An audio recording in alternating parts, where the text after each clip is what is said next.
Bonjour, comment allez-vous?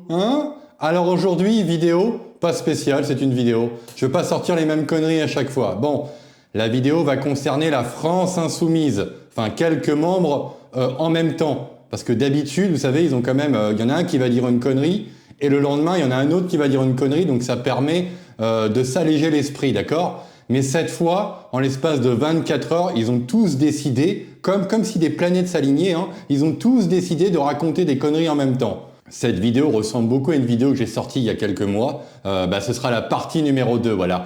Un florilège de conneries de la France insoumise. Je vais parler de qui? Je vais parler de Sébastien Delogu, je vais parler de Ercilia Soudé, de Raphaël Arnaud, de Louis Boyard et de Andy Kerbrat. Voilà. Pas mal, hein? On rentre très très vite dans la vidéo. Enfin, je rentre dans la vidéo. Je sais pas pourquoi je dis ça à chaque fois. Je rentre dans la vidéo parce que ça risque d'être un peu long. Voilà. Allez, on commence par Delogu, Sébastien Delogu, le grand intellectuel, qui apprend à lire et à écrire en ce moment. Donc, il faut être indulgent avec lui. Vendredi, Manuel Valls, ministre de la République, prétend que l'antisémitisme vient essentiellement et historiquement du monde musulman. Ce n'est pourtant pas le cas de mon grand-père né à Oran qui a déporté les Juifs à Auschwitz. Mon Dieu, bon, c'est assez catastrophique. Bon, déjà, il a du mal à lire, c'est compliqué. Mais en plus, quand il a une feuille devant lui, parce que là maintenant, on pouvait se dire qu'il avait du mal à lire parce qu'il préparait pas ses textes et tout. Mais là, cette fois, il s'est entraîné, il s'est préparé. C'est pas qu'il arrive à pas lire, c'est qu'il lit quelque chose qui, à mon avis, n'est pas écrit. Voilà. Et ça, c'est pas moi qui vais en parler, c'est pas moi qui va faire une conclusion là-dessus, c'est CNews. Parce que je pense qu'ils ont résumé parfaitement la situation. Je vois que sur les réseaux sociaux, on se moque beaucoup, etc. Mais on ne découvre pas aujourd'hui que Sébastien Delogu a des capacités intellectuelles qui sont assez limitées.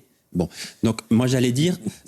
Ouais, mais enfin, vous pouvez se dire quand même qu'il avait juste des problèmes de lecture. Parce que là, quand même, raconter ça... Père né à Oran qui a déporté les Juifs à Auschwitz.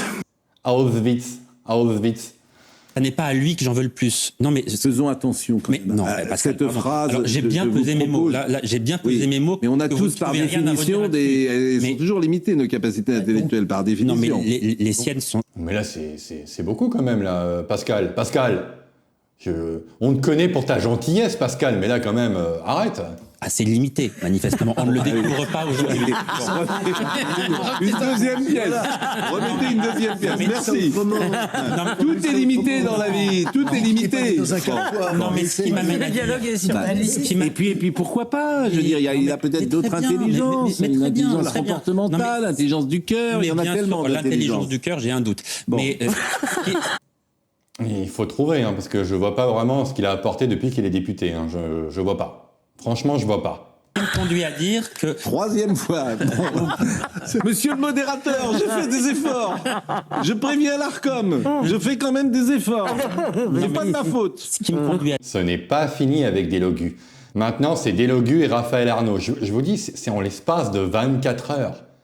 Imaginez si ces personnes-là prennent le pouvoir et ils deviennent ministres. Au moins, on va rigoler. Ça, c'est vrai que par rapport à Bayrou, Raffarin et toute cette bande de glandus, on va pouvoir un peu rigoler. Mais quand même... Est-ce que t'as vu, il y a une série Adolescence sur Netflix qui traite du masculinisme et de la violence. J'ai pas vu moi, mais en gros, je crois que ça traite la radicalisation d'un gamin de plusieurs jeunes, en gros, qui deviennent d'extrême droite par ces biais-là. Je crois que c'est un peu ça, non? Moi, je ne regarde pas Netflix parce que j'ai l'IPTV, donc du coup, l'IPTV, c'est illégal. Et donc, du coup, ça m'intéresse pas de payer des gens qui vont s'en foutre plein les poches. Ouais, mais le problème des Delogu, c'est que oui, Netflix va s'en foutre plein les poches, mais il paye aussi les artistes. Bon, c'est pas pour défendre les acteurs et les intermittents du spectacle qui votent pas à droite, on le sait très bien. Mais enfin, Netflix, ça reste quand même international. Et l'autre, ça le fait marrer, parce qu'à mon avis, il utilise ça aussi, ça le fait marrer, mais il ne faut pas oublier que Raphaël Arnaud est député d'Avignon. Il y a quand même une histoire dans la culture française et Avignon. Il y a d'ailleurs même un festival d'Avignon avec des artistes et des intermittents de spectacle. Le mec, il en a rien à foutre. Alors, les deux gagnent à peu près, à eux deux, 16 000 balles, voire avec les enveloppes, plus de 50 000 euros d'enveloppe par mois. Ils n'arrivent même pas à se payer un abonnement Netflix. tout en sachant qu'ils sont députés, qu'ils doivent être exemplaires, et que le téléchargement illégal est interdit par, c'est interdit par la loi en fait. Hein. Donc les mecs, ils arrivent à être députés, à dire des conneries et à faire des choses illégales, quand même. Et encore une fois, Raphaël Arnaud, hein, au lieu de raconter des conneries en tweet qu'on va voir maintenant, tu ferais mieux de te concentrer un peu parce qu'il ne te reste pas très longtemps à être député. On va tout faire, encore une fois, je le répète à chaque fois, on va tout faire pour que tu partes, pour que tu dégages, tu retournes là où est ta place, c'est-à-dire à voler les sacs des grands-mères dans les rues avec ta jeune garde. Alors, il a fait un tweet cette nuit, hein, hier soir. Raphaël Arnaud, au moins c'est affiché clairement. Alors oui, pourquoi? Attendez, j'ai pas dit pourquoi, parce que Bardella est en Israël, hein, voilà. On va pas écouter Bardella, parce que lui aussi il m'énerve en ce moment. Au moins c'est affiché clairement. C'est la haine islamophobe qui rassemble suprémacistes blancs et suprémacistes israéliens, quitte à mettre l'antisémitisme sous le tapis le temps de massacrer le plus d'Arabes possible.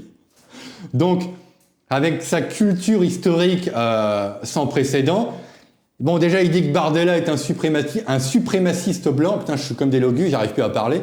Moi, je veux bien que ce soit le cas. Mais c'est pas le cas du tout, hein, c'est plutôt le contraire.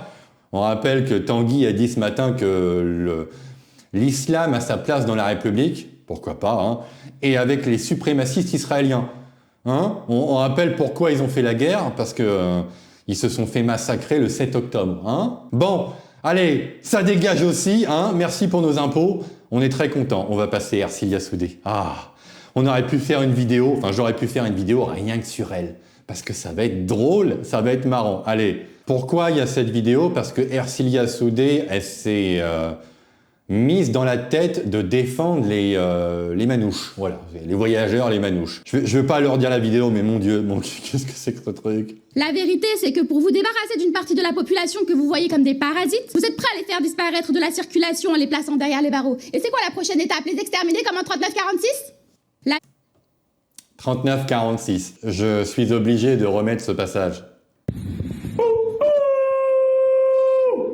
C'est reparti comme 46. C'est bien, ma petite Ercilia, tu te mets au niveau de ton nouvel électorat, de la nouvelle France. Ah, c'est génial.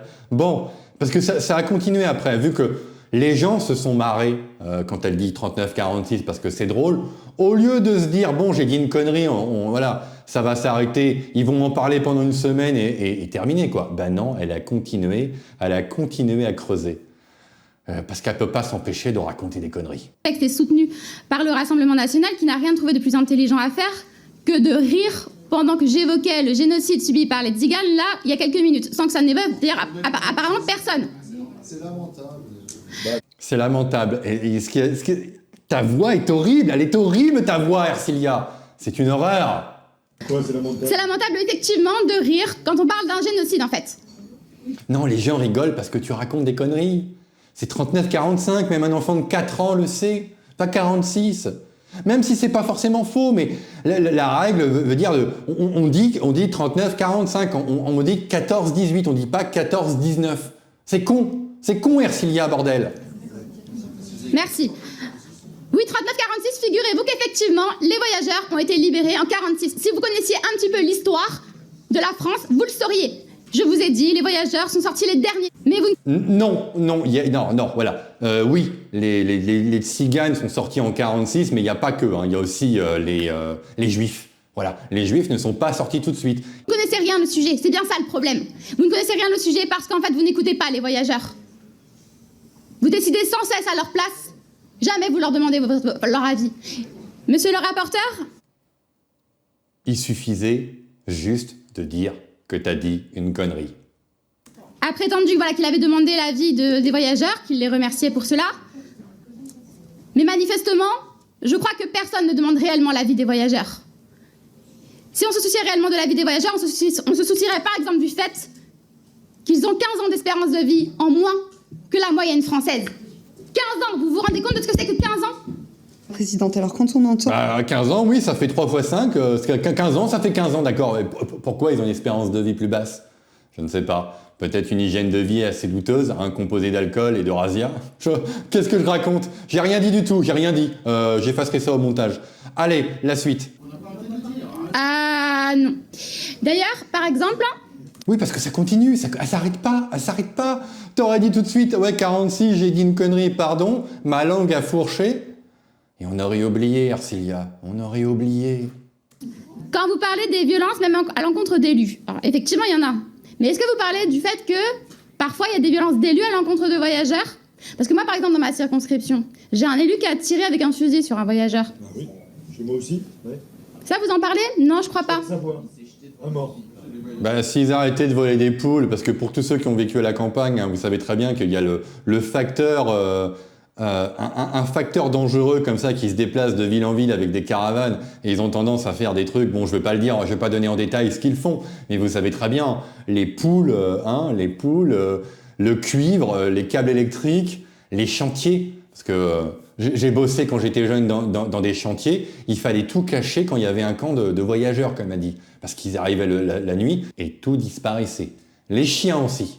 Bon, au secours, au secours. Et accessoirement, ces mêmes voyageurs, parmi lesquels un d'entre eux s'est fait tirer dessus, la municipalité, je ne vous interromps pas, monsieur Mendes, quand vous parlez. Non, je me calme pas en fait.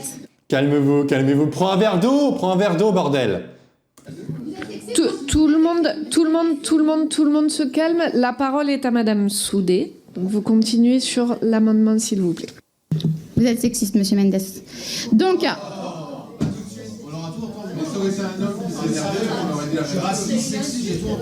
C'est l'Assemblée nationale, quoi. On est passé à un niveau avec eux horrible. C'est que ces mêmes voyageurs, donc parmi lesquels un s'est fait tirer dessus, la municipalité a longuement... Maintenant, on va regarder un tweet, un X qu'elle a fait pour se défendre. Encore une fois, elle aurait rien dit, elle serait excusée, elle n'aurait pas eu besoin de faire une vidéo à la con où elle se plaint, encore une fois, qu'on la prend pour ce qu'elle est, c'est-à-dire une des... une femme... comment il a dit l'autre? Comment il a dit? Attends, merde. Beaucoup, etc. Mais on ne découvre pas aujourd'hui que Sébastien Delogu a des capacités intellectuelles qui sont assez limitées. Bon. Voilà. Je vais accélérer parce que je ne supporte plus sa voix. Vous avez difficilement pu le louper, mais hier, en fait, j'ai été à nouveau la cible d'attaques sexistes qui visent à me discréditer, à me faire passer pour une imbécile. J'ai en effet évoqué... On n'a pas besoin de te faire passer pour une imbécile. Tu n'as pas besoin de nous, Ercilia. Le génocide subi par les personnes considérées comme tziganes entre 39 et 46, et c'est cela qui a fait l'objet de moqueries. Je me serais trompée de date. Et pourtant, c'est un fait historiquement avéré. Il y a un véritable processus génocidaire qui a duré entre 39 et 46. Non, en 46, ils sont enfermés. Ils sont enfermés pour des problèmes administratifs. Même les Juifs, ça avait continué. On ne pouvait pas les libérer comme ça. Voilà, je ne veux pas répéter ce que j'ai dit, donc tu racontes des conneries. À l'encontre des Roms, des Sinti, des Gitans, des voyageurs, des Manouches et des Yéniches. Et en fait, ça a commencé en 39 avec des assignations à résidence. Et ça s'est fini en 46 avec donc, la sortie des derniers... Elle a raison, mais tu omets de dire qu'en 39, il n'y a pas que les tziganes qui ont été visés. Alors pourquoi ils ont été visés? Vous savez très bien pourquoi. La France était en guerre et il fallait sécuriser le territoire. Il y a les Allemands, les ressortissants allemands ont été emprisonnés ou alors ainsi assignés à résidence. Les Autrichiens, les Italiens, les communistes, après le pacte germano-soviétique, on les a enfermés, hein, dans des camps par contre eux, et la droite extrême qui était pro-nazi, il me semble qu'il s'appelait la Cagoule, c'est le groupe qui s'appelait la Cagoule, ont été enfermés avec, d'accord. Tous ceux qui allaient poser problème pendant la guerre étaient enfermés. C'est pour ça qu'avec Macron, j'ai pas fait de vidéo là-dessus, oui on part en guerre contre la Russie, ça n'arrivera pas, parce que si la France part en guerre contre la Russie, il va falloir enfermer en France des millions et des millions de personnes. Parce que tu ne peux pas laisser des ennemis à l'arrière, d'accord? Et je pense d'ailleurs que Ercilia, tu finiras en prison. Concerné des camps.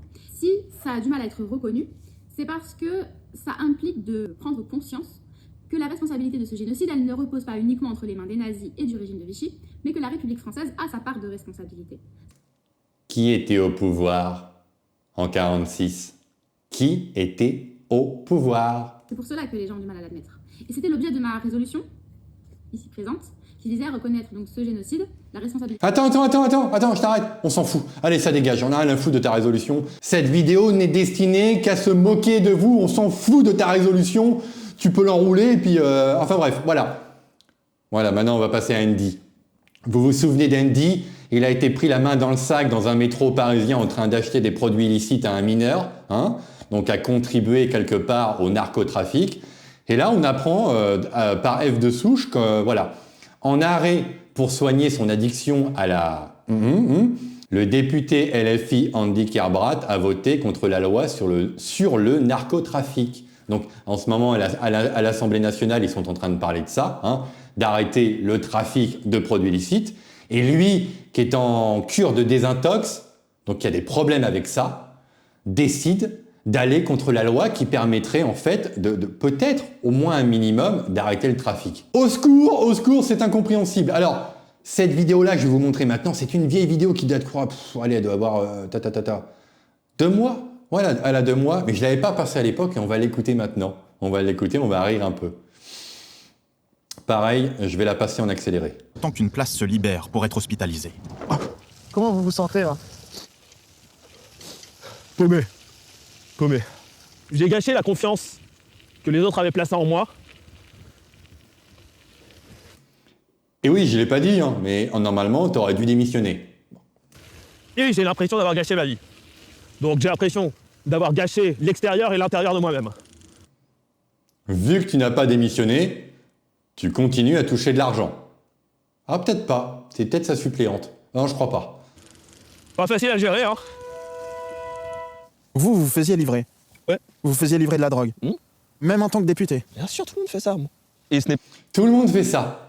Bon, il parle de qui? Bon, je pense que c'est Louis Boyard et peut-être Raphaël Arnaud. Je sais pas pourquoi, mais lui, je le sens pas. Pas être député qui m'a fait découvrir la drogue, hein. Je suis pas... Pourquoi on prend la drogue? Attends, on remet ce passage. Ça fait découvrir la drogue, hein. Je suis pas... Pourquoi on prend la drogue? Ça, la question. Pourquoi vous en preniez-vous? Ah oui, c'est ça la question, oui. C'est ça la question, mon cher ami. Pourquoi j'ai eu aussi facilement accès à la drogue? Je peux sortir... Ah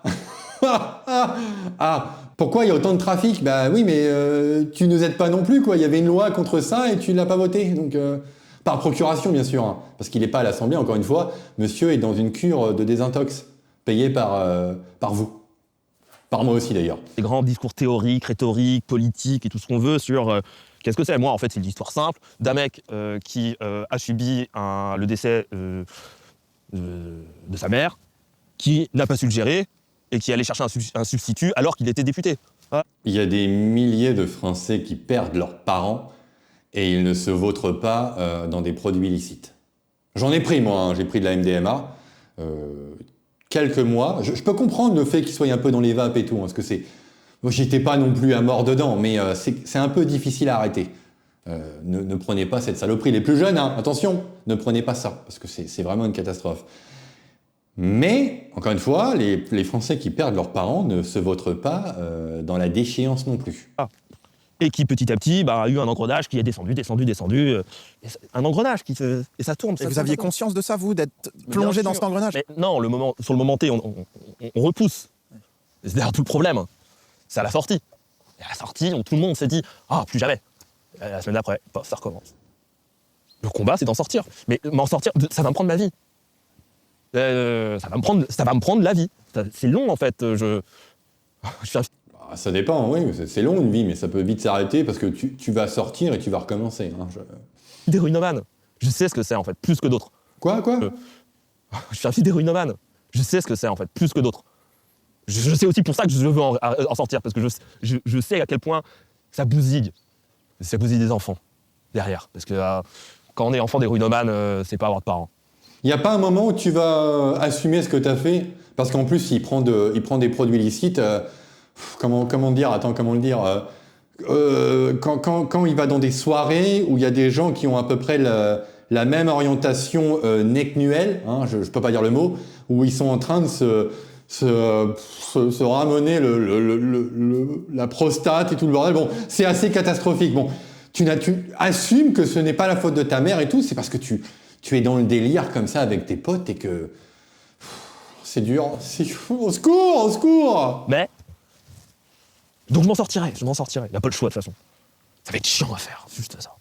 Moi, je sais que je dois en sortir parce que sinon, en effet, je vais crever. Avec 6 000 balles par mois, 6 000, 7 000, 8 000, plus l'enveloppe, 25 000 euros, comme je répète assez souvent. Voilà, alors, le dernier, allez, on finit en apothéose. Hein? On va finir en apothéose, c'est le petit Louis. Au sujet du réarmement démographique. Je veux expliquer pourquoi est-ce que ce terme a choqué. Lorsque le président de la République parle de réarmement démographique, il a parlé de ça il y a 6-7 mois, je crois. Il a dit, voilà, les Françaises et les Français, il va falloir faire des gosses parce que la retraite commence à nous poser problème sur le budget de l'État. Hein, et qui c'est qui va payer les retraites de nous, en fait.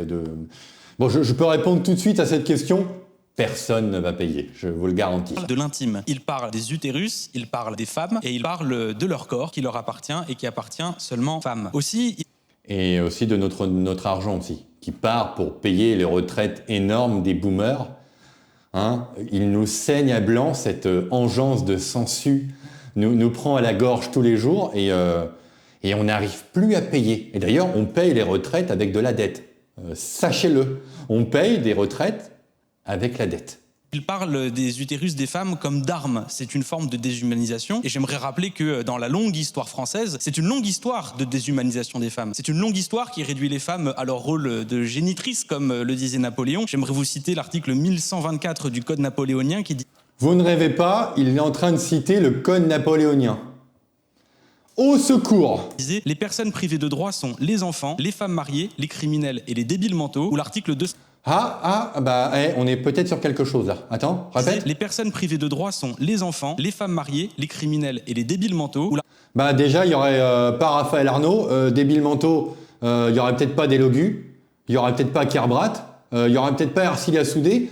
Peut-être qu'on va retourner dans le régime napoléonien. Article 213 qui disait « Les femmes doivent obéissance à leur mari » ou même cette citation de Napoléon qui disait « Les femmes sont faites pour l'intimité de la famille ». Il y a une longue histoire. Mais ça fait 225 ans peut-être. Il y a de l'eau qui a coulé sous les ponts, cher ami. En plus, toi, tu t'allies avec des gens qui sont encore il y a 1300 ans, hein, qui suivent un bouquin qui s'appelle le Coran, qui a plus de 1300 ans et t'as pas de problème avec ça. Enfin bref. En France et dans le monde, qui est une histoire qui vise à réduire les femmes à un rôle familial. Et heureusement, les combats des femmes ont permis de sortir de cette situation, mais pas encore totalement, parce que lorsqu'Emmanuel Macron parle de réarmement démographique, il veut aussi faire peser sur les femmes la charge d'élever l'enfant, parce qu'aujourd'hui, trop souvent, on voit que ce... Il y a un moment, il faut se dire que oui, si on veut continuer d'avoir notre système, il va falloir que les Français et les Françaises fassent des enfants. Et pas n'importe lesquels, hein, si vous voyez ce que je veux dire. Ce sont les femmes qui prennent les plus grandes charges quand il s'agit d'élever les enfants. 47% de mères qui réduisent leurs activités contre 6% des pères. 2 heures de travail domestique en moyenne pour les pères, 5 heures en moyenne pour les mères. Je ne parle même pas des 30% de différence salariale entre les femmes et... C'est 4%, c'est les chiffres de l'INSEE. Arrête de raconter des conneries. Les hommes. Enfin, j'aimerais terminer aussi sur une extrême droite qui aujourd'hui se déchaîne sur la question du... Il fallait bien qu'on nous tire dessus. Toute la vidéo, on n'a pas parlé de nous, mais il fallait bien que quelqu'un nous tire dessus. Réarmement démographique. C'était intéressant de voir que le Rassemblement national parlait d'enjeux de civilisation exactement comme en parle Trump, que le Rassemblement national soit favorable à un ministère de la natalité. Et j'aimerais faire le parallèle avec la Hongrie, dans lequel les femmes ont disparu de la politique au profit de la famille, c'est-à-dire que les femmes ont été remplacées uniquement par les politiques familiales. Bref, Madame la Ministre, la question est... On peut faire ce parallèle-là avec l'Iran, le Pakistan, l'Arabie Saoudite, l'Égypte, le Yémen. Il y a quoi d'autre encore? L'Algérie peut-être, je sais pas. Très simple, contestez-vous le terme de réarmement démographique qui a été utilisé par le président de la République? Au sujet du... Tu t'énerves pas sur le micro et t'as rien fait, en plus c'est nous qui le payons, en plus de ton salaire. Bon, on va réarmer surtout la police, ça va être une priorité. Et puis on va aussi dissoudre la France Insoumise. Hein? Ce serait déjà une bonne chose. Bon, la France Insoumise nous a offert un bon florilège de conneries. Bon week-end, parce que quand vous allez voir la vidéo, je pense qu'on sera le vendredi soir. C'est magique. Bon week-end et bonne année. Joyeuse Pâques. On m'a dit quoi hier? Joyeuse Pentecôte. Voilà, la Pentecôte c'est très bien. Allez, bisous, au revoir.